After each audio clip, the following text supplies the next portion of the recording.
Özgөн шаарындагы көп кубаттуу үйлөрдүн канализациясынын абалы. Тезек ошо адамдын тезеги. Бок, мындайча эле айтайын. Экология. Бул жерде адамдар жашайт. 4-подъезд, 36-46 квартира дейт. Уят да айтайын, уят. Өзгөн шаардык мэриясы. Караш керек. Президенттин Ош облусундагы өкүлүнүн орун басары Данияр Жаныкулов мына ушул Өзгөн шаарына бүгүн текшерүү жүргүзүүдө. Буюрса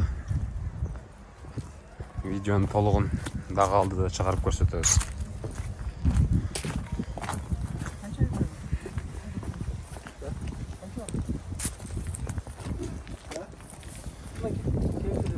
Балдар отура турган жерлер, ойной турган жерлер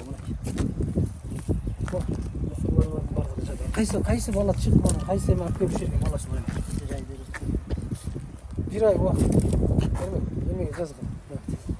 Бир айдан кийин кайра келебиз. Площадкага мына жер таптаза болуп балдар ойной турган болуп отур. Алда жаштардын баардыгын алмаштырып.